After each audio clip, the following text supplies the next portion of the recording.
Hi, this is Kim. Welcome to my A Day in My Life as Archi student. This is one of my favorite Minute Maid. Yung klase namin nag-start po ng 7 a.m. to 4:40 p.m. So, plates time. Then after class, nakayayaan po kami magkakaibigan na mapunta sa SM. Patingin din yung brother ko ng tsinelas and this time, pati ako nakapagsukat na din. And dahil hindi po kami naalisan ng mata ng guard, napabili na rin po kami ng pabango. Day 2 in my life as Archi student. So my agenda for today is going to attend one class. And that is Algebra and Trigonometry. And it's our Saturday class.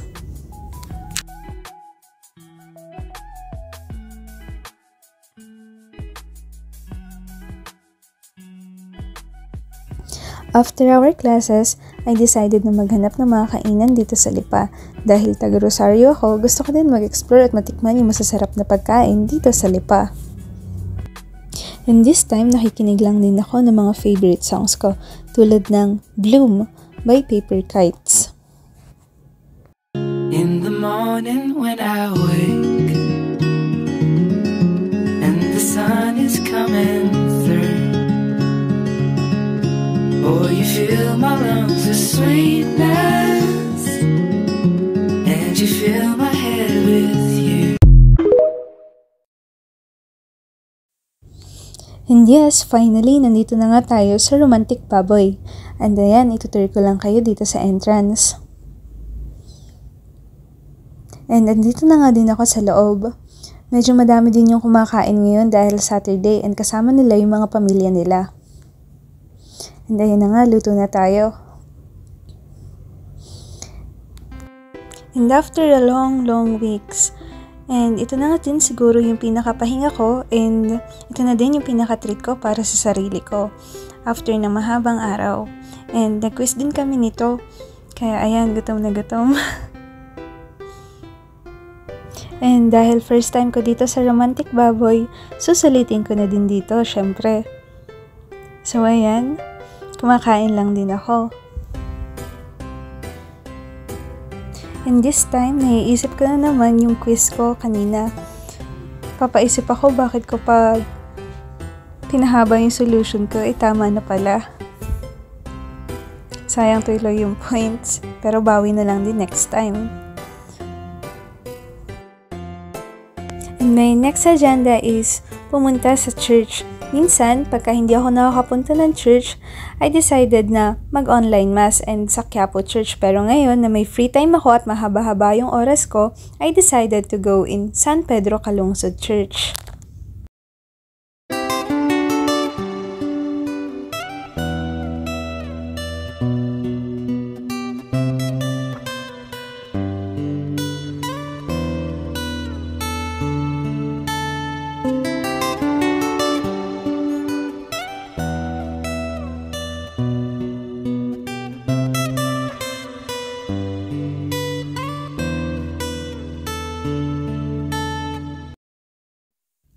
Every time na pumupunta ako kay San Pedro Calungsod, pakiramdam ko palagi nahihil ako. And ayun, sobrang gaan lang din ng pakiramdam at pag uwi ko, sobrang peace din yung nararamdaman ko sa puso't isipan ko. And every time na uuwi ako, kami namang pamilya ko, pagkasama ko, nakikita ko to palagi. Para sa akin, ito yung sign niya palagi. And ito din yung sinasabi ng iba na whenever you visit at San Pedro Calungsod Church, palagi din siya magpapakita sa'yo ng isang miraculous thing. Para siyang spotlight na nakatutok sa'yo and hanggang sa makauwi ka, ayun, parang ginaguide ka din niya. And ito na nga, nakauwi tayo ng safe and blessed.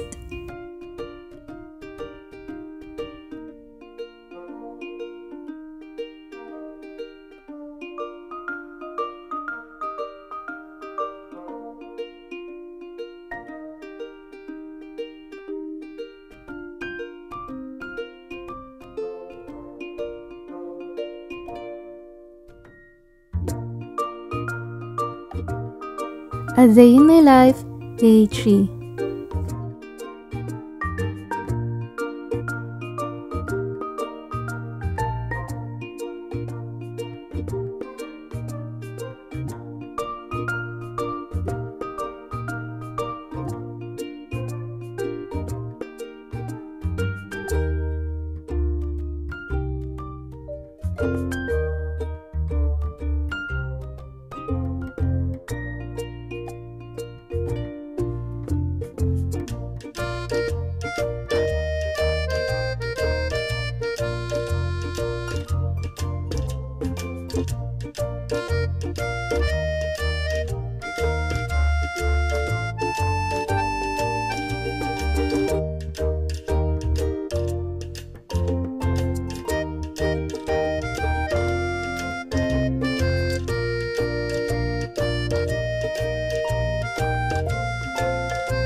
So ito, nagre-reflect lang din ako, and today is Sunday, and ayan, iniisip ko na din dito kung ano pa yung mga gagawin kong bagay.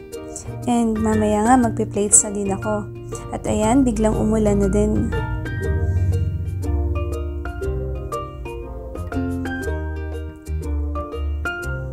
And dito na nga, nag-aayos na din ako ng gamit ko para makapag-prepare na din.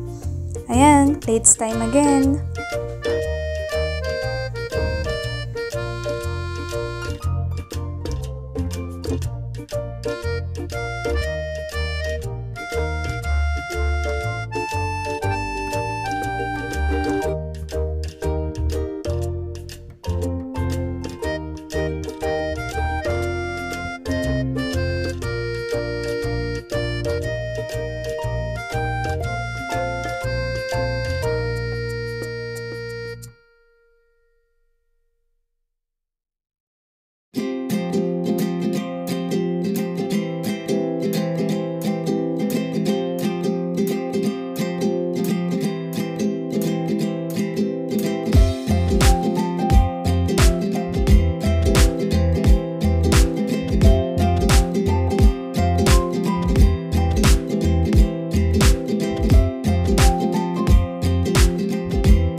Exact 11 AM, nagpahinga muna ako para naman magluto ng lunch, and ang niluluto ko ngayon is humba. And ayan, 7 PM na nito, and nagplates na uli ako. Medyo inaantok na at pagod na, pero kailangan ko pa din ipagpatuloy. And ito, exactly 11 PM, ayan, humiga na ako. And ayan, magpapahinga na din.